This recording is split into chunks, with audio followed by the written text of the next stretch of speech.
Class 6 এর প্রিয় ছাত্রছাত্রী বন্ধুরা, তোমাদের সবাইকে আমাদের চ্যানেলে স্বাগত জানিয়ে আজকের এই নতুন ভিডিও শুরু করছি। আজকের ভিডিওতে আমরা আলোচনা করব তোমাদের বাংলারই ঘাস ফড়িং এর গুরুত্বপূর্ণ প্রশ্নোত্তর সম্পর্কে। পরীক্ষার জন্য খুব গুরুত্বপূর্ণ এই প্রশ্নোত্তরগুলো, তাই মনোযোগ দিয়ে ভিডিওটা দেখতে থাকো। আর চ্যানেলটিকে যদি এখনো সাবস্ক্রাইব না করে থাকো, দ্রুত সাবস্ক্রাইব করে পাশে থাকা বেল আইকন ক্লিক করে দিও। ঘাস ফড়িং থেকে গুরুত্বপূর্ণ প্রশ্নোত্তরগুলো দেখে নাও। 1 নম্বর প্রশ্ন, ঘাস ফড়িং কবিতার লেখক কে? তার লেখা প্রথম কাব্যগ্রন্থ কোনটি? লেখক হলেন অরুণ মিত্র। প্রথম কাব্যগ্রন্থ প্রান্তরেখা। 2, অরুণ মিত্র কোন বিদেশি ভাষায় বিশেষজ্ঞ ছিলেন? ফার্সি ভাষার। 3, অরুণ মিত্রের লেখা দুটি কবিতার বইয়ের নাম লেখো। প্রান্তরেখা, ঘনিষ্ঠ তাপ। 4, কবিতায় কবির কার সঙ্গে ভাব হয়েছে? ঘাস ফড়িং এর সাথে। 5, ঘাস ফড়িং এর গায়ের রং কি? সবুজ। 6, কবির সঙ্গে ঘাস ফড়িং এর আত্মীয়তা কিভাবে গড়ে ওঠে? ঝিরঝিরে বৃষ্টির পর কবি যখন ভিজে ঘাসে পা দিয়েছিলেন, তখনই সবুজ ঘাসে সবুজ রঙে মাখামাখি হয়ে ঘাস ফড়িংটি কবির কাছে আসে এবং কবিকে বহু খেলা দেখায়। এই দৃশ্য দেখে কবি মুগ্ধ হয় এবং ঘাস ফড়িং এর সঙ্গে আত্মীয়তা গড়ে তোলে। 7, ঘাস ফড়িং কিভাবে কবিকে আনন্দ দিয়েছিল? ঘাস ফড়িং তার সবুজ মাথা তুলে নানা রকম খেলা দেখিয়ে কবিকে আনন্দ দিয়েছিল। 8, কবির কৌতূহল এবং ভালো লাগায় ঘাস ফড়িং কিভাবে সাড়া দিল বলে তোমার মনে হয়?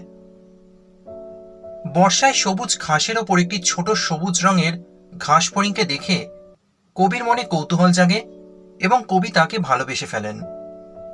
কবির এই ভালোবাসায় খুশি হয়ে ঘাস ফড়িং সবুজ মাথা তুলে কবিকে অনেক খেলা দেখালো। এভাবেই ঘাস ফড়িং কবির কৌতূহল ও ভালো লাগায় সাড়া দিয়েছিল।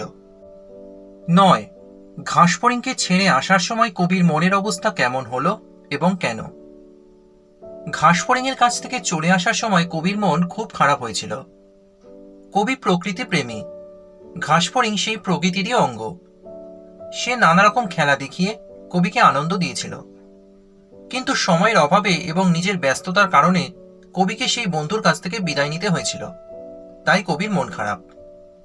10, আমার ঘরের দরজা এখন সবুজে সবুজ। কবির এরূপ সবুজের সমারোহ দেখার কারণ কি? প্রকৃতি প্রেমিক কবি দেখেছেন সবুজ ঘাসে মাঠ ভরে গেছে। সবুজ ঘাস ফড়িং সেই ঘাসের ওপর দিয়ে ছুটে বেড়াচ্ছে চারদিকে। এই রঙের ছোঁয়াই এসে লেগেছে কবির মনের দরজায়। 11, বলে এলাম আমি আবার আসব। কবি কাকে কেন এমন কথা দিয়েছিলেন? ঘাস ফড়িং কবিতায় দেখা যায় কবি তার নতুন পাওয়া ঘাস ফড়িং বন্ধুকে নিয়ে মশগুল ছিলেন, তার খেলা দেখছিলেন, কিন্তু সময়ের অভাবে এবং ব্যস্ততার কারণে কবিকে বিদায় নিতে হয়। কবির মন খুব খারাপ হয়ে যায়, তাই তিনি ঘাস ফড়িংকে কথা দিলেন যে তিনি আবার আসবেন। 12, ভিজে ঘাসের ওপর দিয়ে আমাকে যেতেই হবে। কবিকে কেন ভিজে ঘাসের ওপর দিয়ে যেতে হবে? ঝিরঝিরে বৃষ্টিতে ভিজে ঘাসের ওপর দিয়ে কবিকে যেতেই হবে কারণ সেখানে কবির বন্ধু ঘাস ফড়িং আছে। এই ঘাস ফড়িং এর দেখানো খেলা আছে কবির মন জুড়ে।